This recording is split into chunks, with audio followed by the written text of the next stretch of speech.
Hey folks, Steve here with another BCS video covering the Arracourt campaign.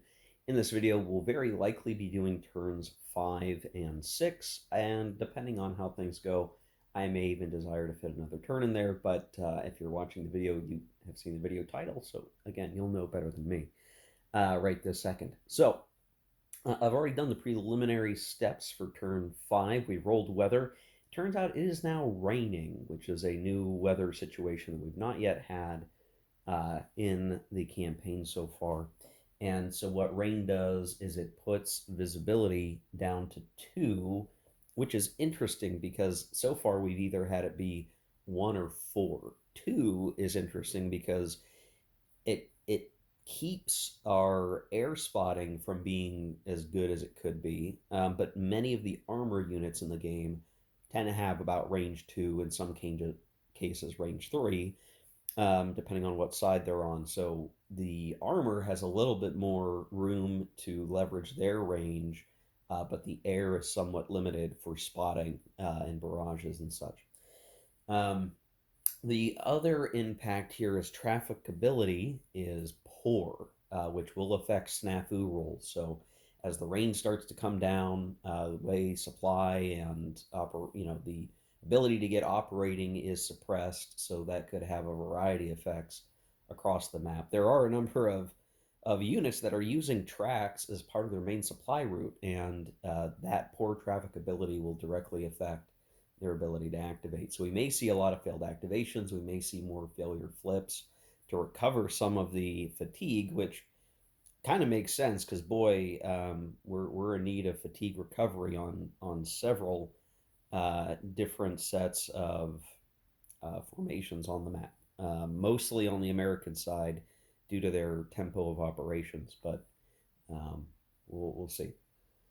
For the air points, unfortunately, this is the worst set of results for the Americans for air power. We rolled a 4. You needed to roll a 6 to get any uh, air points this turn. So no air support for the Americans. They're going to have to rough it without air.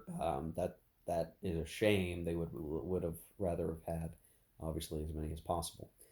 For replacements, both sides rolled a 5, which provided multiple armor steps, 2 armor steps, and 1 non-armor step uh, on each side, which the Germans are using to resurrect some of their armor units back onto the board. The Americans are trying to beef up the health of some of their armor that's on the map.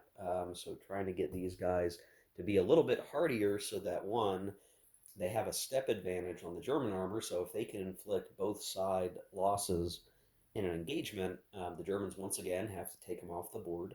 Less chance that the Germans are going to be able to replace them.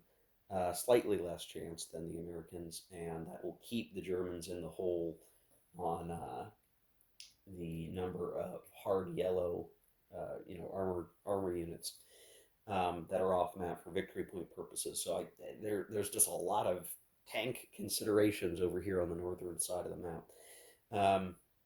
The reinforcements otherwise were pretty light, all excepting for the fact that now the Allies have the Free French that are coming on right over here. So we had, let's see if I can adjust the camera a little bit here. There's this formation that's now starting to come through. That includes some armor units um, and a mechanized infantry unit. Pretty good there, and looking forward to seeing how that operates. Now, there's one really interesting development that has come up over the last couple of days. I had a couple of day break between the last video, my last opportunity to record a video, and today, which is a interpretation of the rules that I did not quite appreciate until now, basically. So let's see if I can find the best example on the map. The rule is, or the rules interpretation that didn't occur to me because you have to look at each game term in the rule book distinctly and not let sort of easy assumptions draw you away from what the rules actually say you can do. Mechanized infantry, meaning infantry with a tactical movement allowance, meaning they have an attack arrow and they have tactical movement. Those are the prerequisites for this. Have two fire events, because all units have fire events, but leg infantry can't do anything with them. But mechanized infantry, or really I should say it, attack arrow units with tactical movement can spend two fire events doing shock attacks if they want to, and as so long as they're still adjacent to an enemy at the end of any of those 1 to 2 shock attacks, they can do a regular attack as well, which is pretty wild to think about, because you think about armor units, let's say real armor units that are on the map, like some of these armor units here, they can't do, they can do a shock attack, but they can't do a regular attack. So at most they can do, two engagements, or an engagement and a shock attack or whatever, or 2 shock attacks. That's their limitation. But that, like, natural mechanized infantry, the capability to do, half track, combined arms by default, maybe is a way to look at that. These units have a lot of capability baked into them, even if maybe their armor ratings aren't as high as they could be. So if I wanted to look at an example of this, and like, staring me in the face is one right here. I'm gonna just pick him up and look at him for a second. So the NATO symbol is mechanized infantry, but I should point out that the NATO symbol doesn't really matter here. The rules don't prescribe something specific in this case about that NATO symbol being mechanized infantry. However, what's important here is the attack arrow, which we see there, means it can do a normal attack, and the tactical movement is what's important here.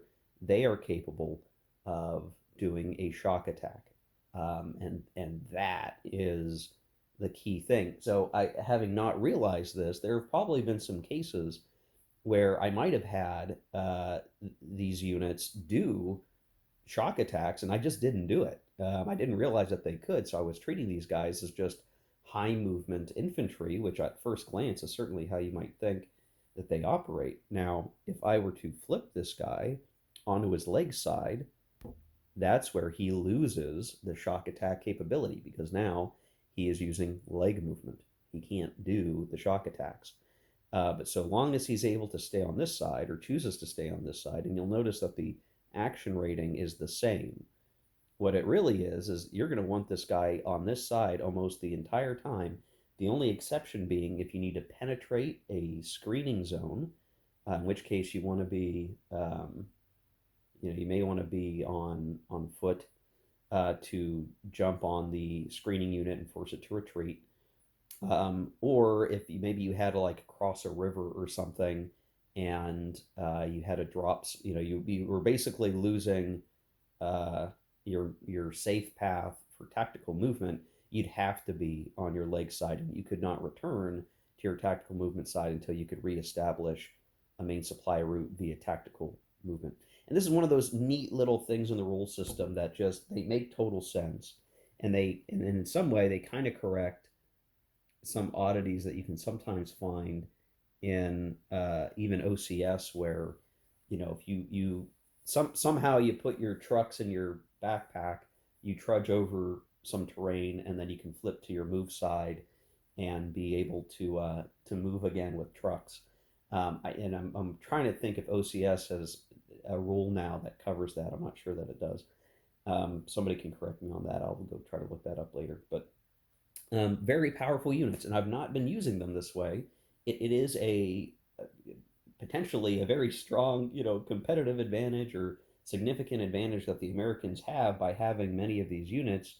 By comparison, if I look at, a lot of these German units that I've had in a deployed state, because they do have better action ratings on their deployed side, theirs are not tactical movement. They're just leg infantry or truck movement infantry, and they just don't have the same oomph that these mechanized allied forces have. So just this whole advantage I've not been using, And I suspect the situation would get even worse now for the Germans once I start actually utilizing that capability. And of course, if we look over here on the 79th Infantry Division, like these infantry don't have that. They're all leg over here. Nothing with the mechanized bits.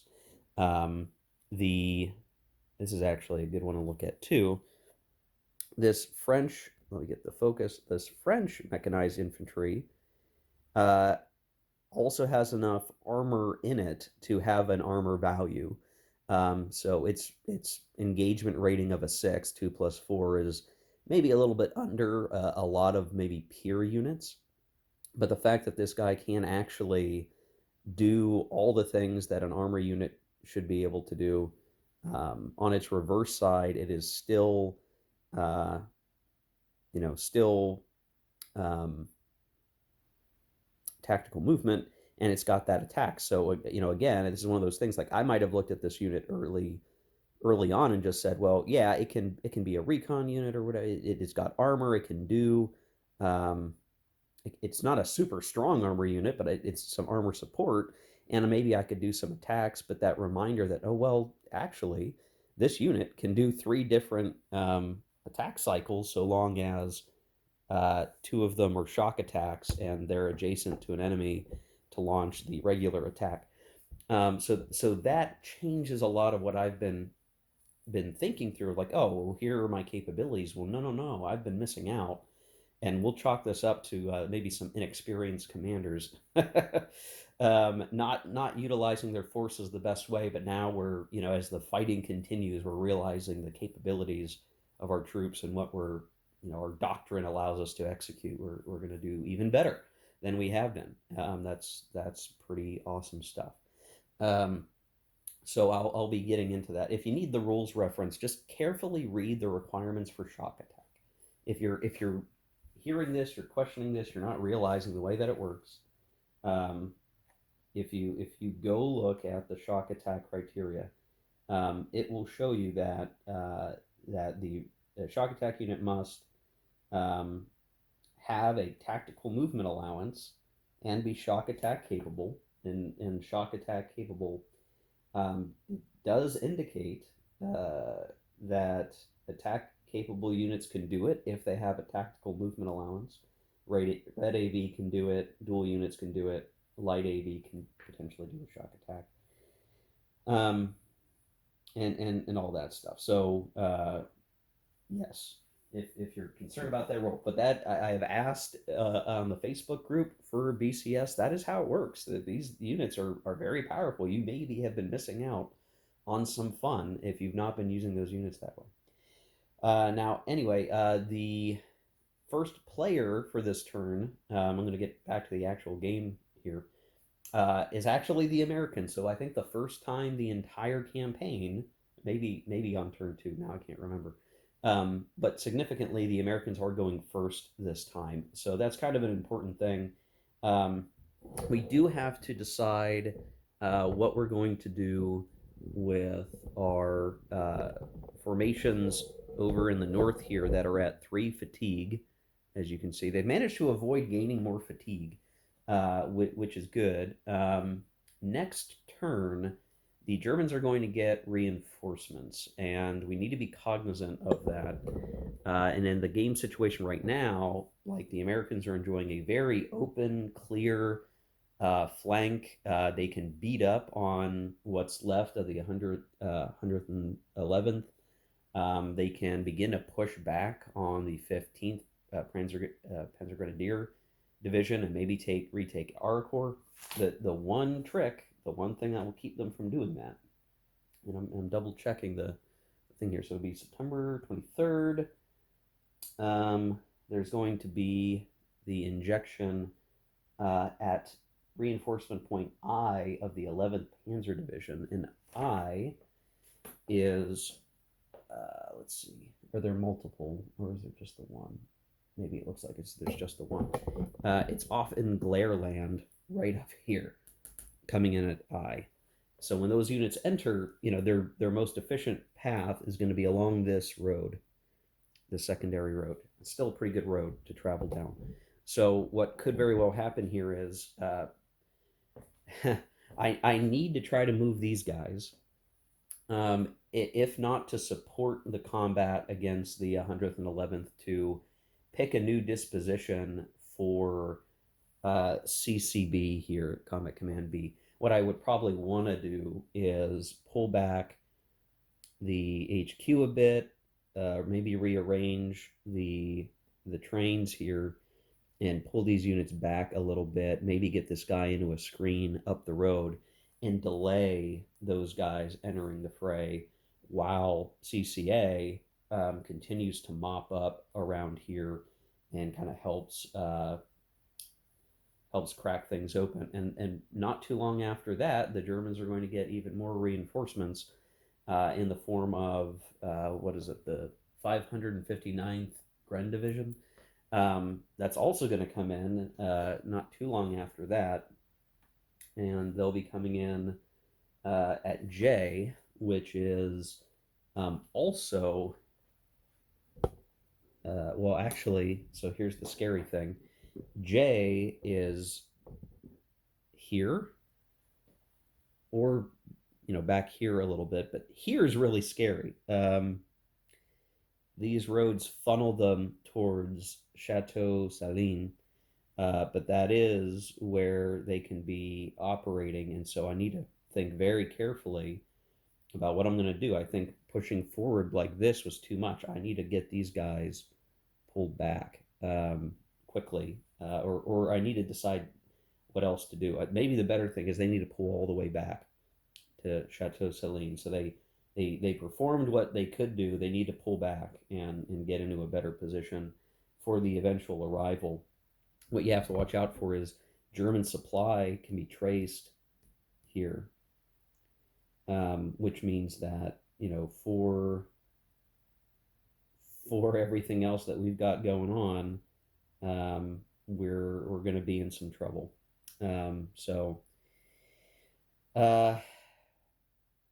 yeah, tricky. We got to figure something out. We're gonna have to try to pull those guys back. So what I will do is I will go ahead and have these guys, instead of taking a turn off.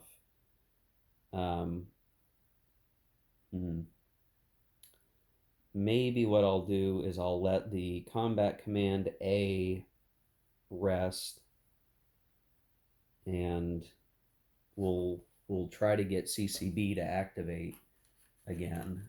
I hope that they can. They have a really good activation capability, so we're going to have to rely on that. So we're going to recover our fatigue on the blue formation. We're going to chance it with these guys and get them to get pulled back, basically, is what we're going to want to do. We don't necessarily have to do that right this second on the first activation. In fact, there's probably the very first activation we want is with these French units, to see if we can get them on the board, starting to disrupt the 21st Panzer Division, and kind of start to catch the Germans off guard there. This is important because I don't believe the Germans are going to get much in the way of many more reinforcements on the south side of the map. So we want to play strength on strength and try to reclaim Luneville and push strongly there and duke it out in the north as best we can. So that's a really long intro, guys. Let me get rolling through an activation or two, and we'll show where we get to. Okay, here we are after the first two activations. The French did move, managed to have jumped the trains of the 21st Panzer, failed to really continue and make much ground. They were trying to drop support on this guy, though he is hit from some artillery, and basically they had wrapped up around in pretty good order. The Germans then activated the 21st and have tried to rectify the situation. They pulled a armor off the line to try to bring it up.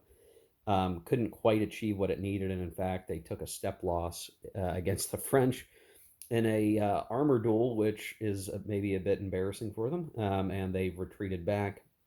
They brought the recon unit up, which is mechanized, to try to do something and hold the line. And in fact, he has an attack arrow. Is it worthwhile trying to just straight up attack there? Probably not.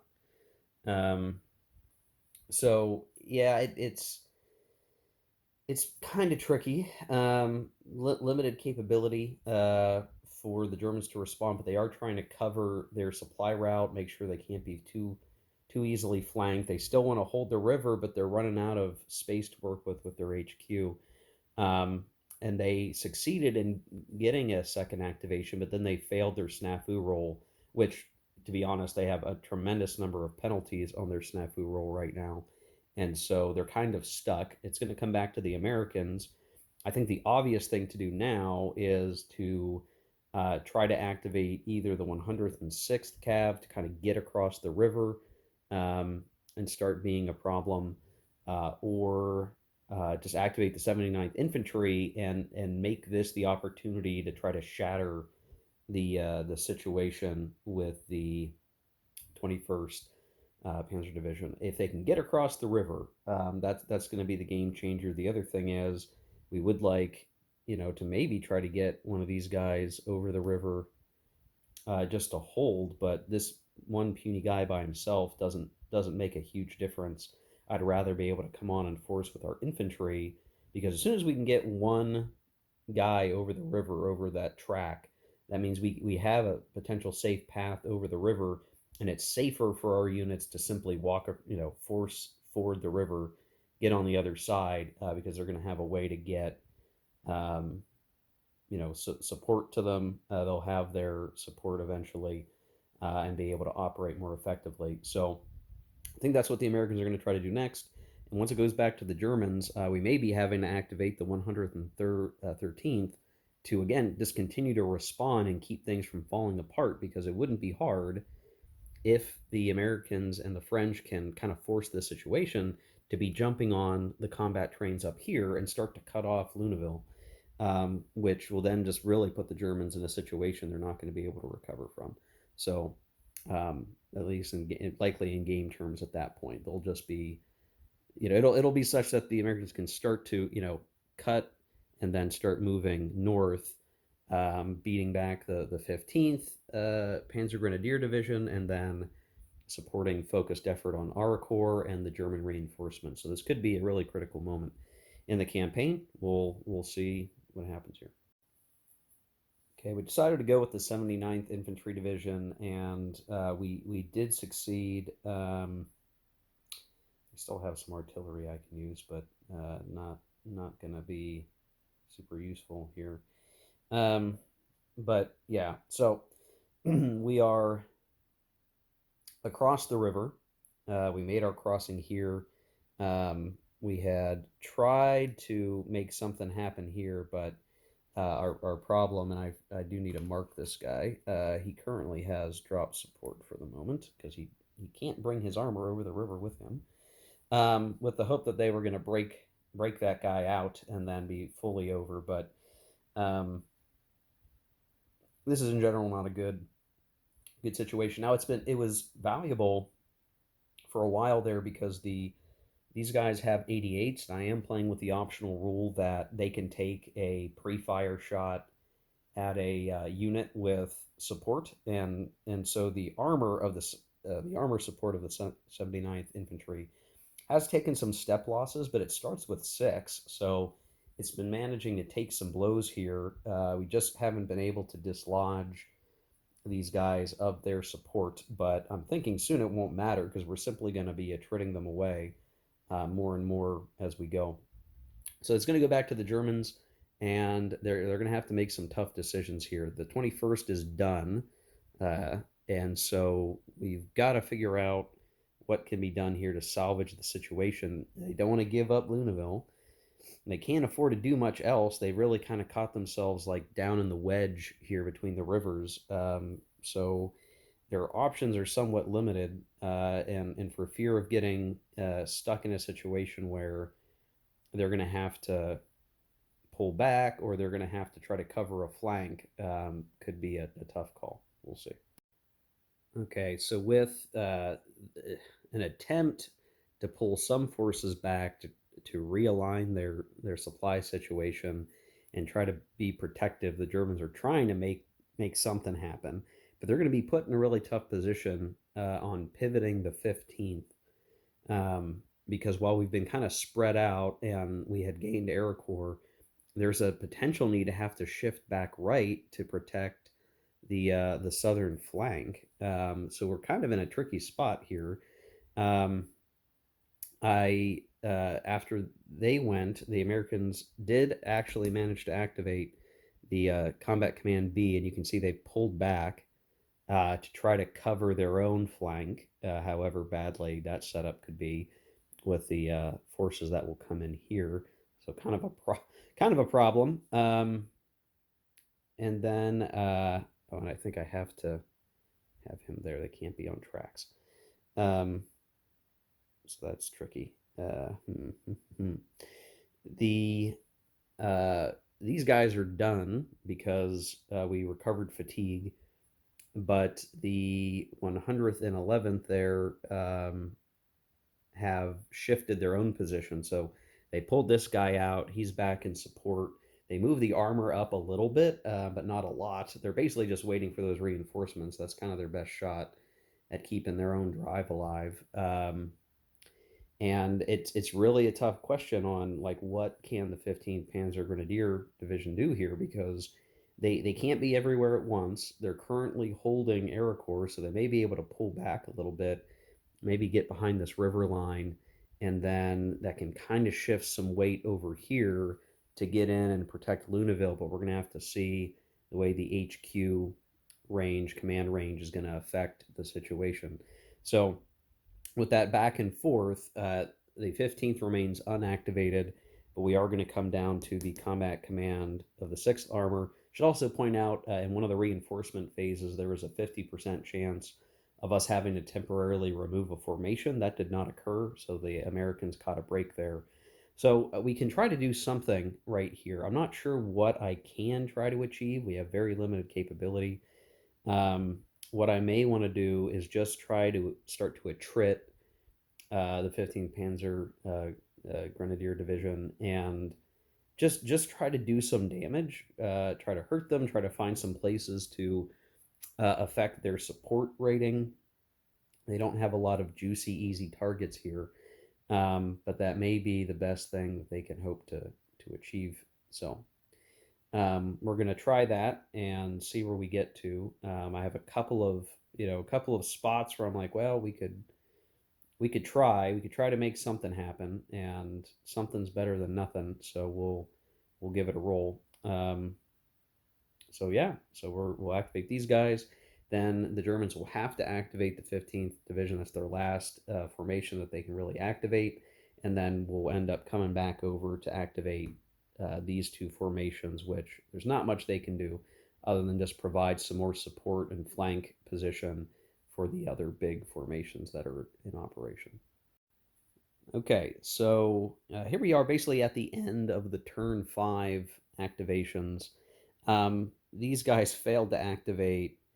These guys were able to make a partial adjustment, and even the 15th Panzer Grenadier have really just tried to pull back into more defensive positions, hoping to hold Arracourt, and they're gonna they're gonna have to figure something out. Now, I think the play that's going to come up over these next couple of turns is the Germans are going to try to hold on, but I suspect they're going to have to lose Luneville.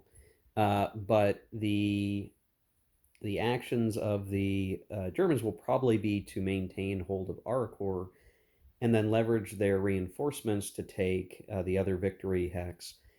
So they'll at least have two, hopefully hold on to two, and then see if they can't come back ahead on the armor.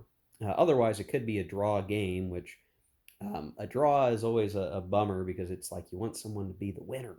And I wish the game would somehow incorporate an additional victory point in the grand campaign, so somebody has to win.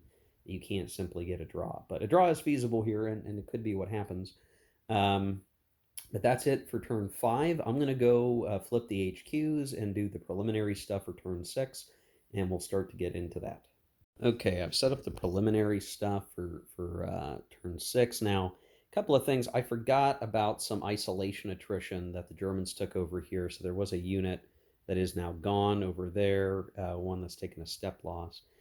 We also did the fatigue checks, and what I decided to do is go ahead and let the Combat Command B of the 4th Armor reduce their fatigue. They basically have, this turn's opportunity to drop a fatigue, and they're going ahead to do that. We also did the same thing with our Combat Command B of the 6th Armor. So they're doing the same thing. They were at fatigue 3. The rest, a lot of fatigue 2s around here and along the board, but certainly doable to operate with. The Germans still kind of at the barrier. They haven't had to do that yet, but their situation's getting worse all the time.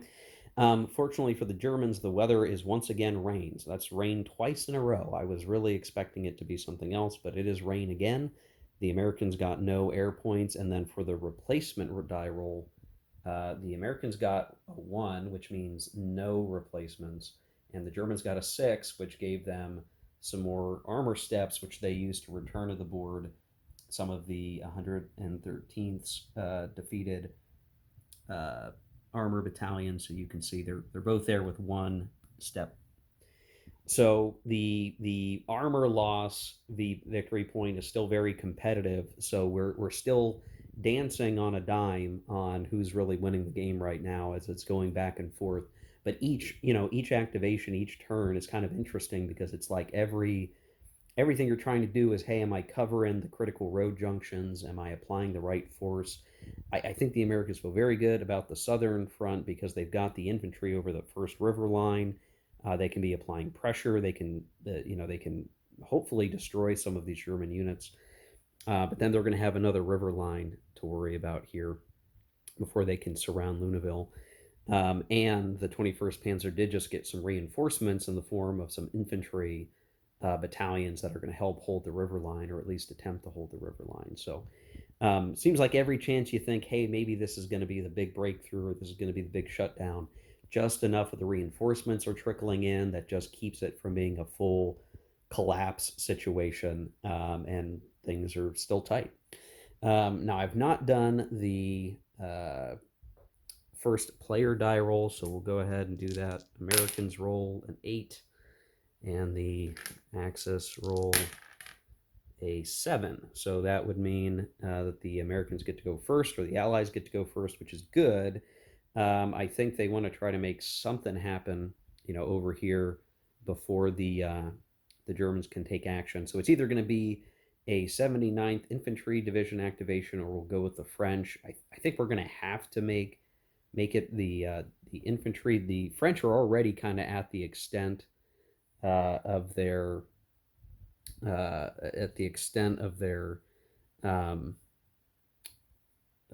command range, and in fact, what I should have done is given this guy a step loss, as it turns out, because he would have been isolated at the end of their action, and I maybe couldn't even have put him there.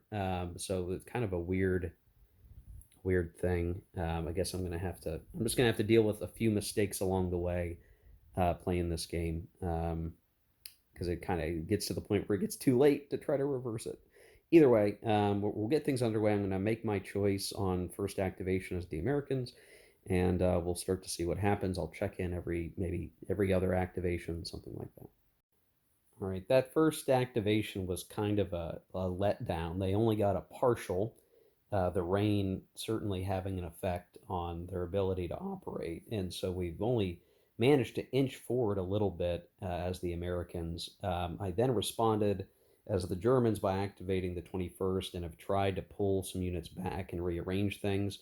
Unfortunately, these guys are stuck effectively and really can't do much. And so they're taking attrition. I may need to double check what the penalties are for being in the state that they're in for combat. Maybe we'll try a breakout attack.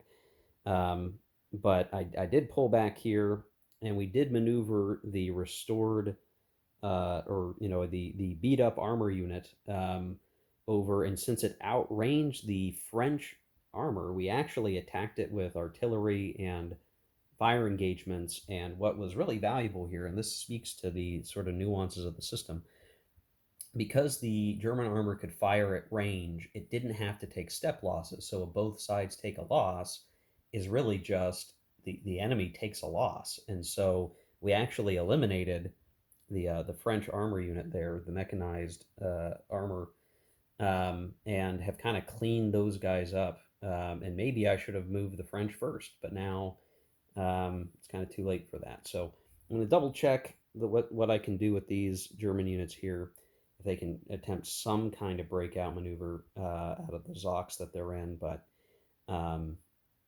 we'll keep rolling after that. Okay, showing some activations over here with the Combat Command A.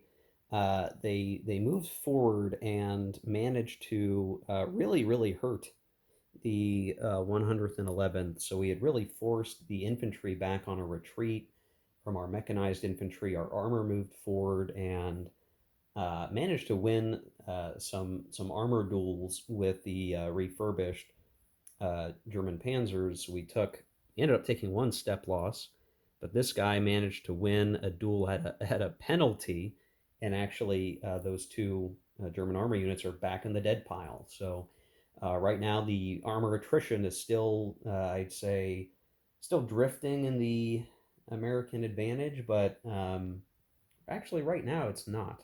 Come to think of it, depends on what you count as the units, but based on my understanding, yeah, the Americans are trying to dig themselves out of that hole, but they're doing reasonably well. And then we decided to start moving the 11th Panzer Division forward to kind of protect the roads and just start making an advance so they can at least get somewhere in the fight. I should point out that these guys got a double activation, but they are now back up to fatigue 3, so that'll end up being a problem. So the Germans had done the 11th Panzer, now it's back to the Americans. I'm probably going to do a French activation because they haven't gone yet, and they need to try to do something to adjust the situation now that they lost their primary armor unit. Alternatively, could be trying to activate some of these guys to do something. I'm not entirely sure what I want them to do, other than maybe fire and hope for the best. I should point out also that we eliminated the support unit there. So that, I guess that is a unit I need to count as a lost unit. So there was their red support, and it is gone now. So they don't have red support. So these guys are now without their armor complement. They're without their hard armor support. In fact, the 100th and 11th Panzer is now nothing but a lowly motorized infantry battalion there, who has 3 steps left. So not a whole lot to work with. So that gives, again, the Americans some opportunity now to start looking at pushing east over the stream back at Arracourt, knowing that they've managed to do some damage. But again, there's going to be more reinforcements of the Germans coming in that has to be considered. So I'll play through the next couple of activations. The only activation that's really left for the Germans at this point is the 113th we haven't gone yet, and the 15th Panzer Grenadier Division, and that's all they really have left. I can actually activate these guys, but there's not a whole lot for them to do other than to hold steady. So they may recover fatigue and just wait it out for the moment, because there's really not a whole lot that they can do other than to hold. Maybe we activate and we move this guy back on top of the HQ to protect him. But that's kind of all they can do. And I may as well do that last, because all these other things are probably more pressing. So the order that you go in and the order that you do your formations does matter, which is why if you do chit pool or some other mechanism, it does kind of change the tempo of the game quite a bit. So something to think about there. But anyway, I'm going to continue to play through here, turn 6. Okay, here we are at the end of the activations for turn 6. The 15th tried to make something happen actually over here, and managed to push this armor back, but without really doing much losses, and they lost a pioneer unit, which is a shame. But just kind of keeping these guys a little bit weakened, and what we could maybe look to do is wrap up this mechanized infantry next turn if we get it. We also had a bunch of really bad activations. Both these guys failed their activations outright, and could, got some failure flipping to help them out a little bit. And actually, I guess I need to put a fatigue 0. They're not blank. But now these guys are up to fatigue 3, and yeah, things are really just grinding down. Folks are getting tired, and so it's interesting. The French also failed their activation, which actually puts them in a bit of a dangerous position. But with this unit exposed, which is a real problem. So, the Germans might not be out of the count as much as we might think. Their 88s are actually helping them a lot, and being able to oppose, um, at least support red armor. So the interplay of all these weapon systems makes for a really interesting game experience. Something I really appreciate about the system at the moment. Um, so it's just very, like, we're fighting through a lot of the same territory turn after turn, but it's just these individual unit maneuvers, the engagements over these couple of days to see who breaks first, who's going to slow down, who becomes too exhausted to move. And I think that's going to be the really important thing, especially if these guys can't recover fatigue. They can't do much. They could simply be defeated because they're too stagnant, and that's something we need to think about. So as we end turn 6, 5 and 6 were interesting turns. I definitely can say that the Americans have some level of momentum, but the reinforcing Germans are going to put yet another weight on that momentum scale, and we'll see how it goes in the next video, which should be turns 7 and 8, I would think, but we'll see. So there you go, guys. Turns 5 and 6 of the Arracourt campaign. We'll see you in the next one. Take care. Keep gaming.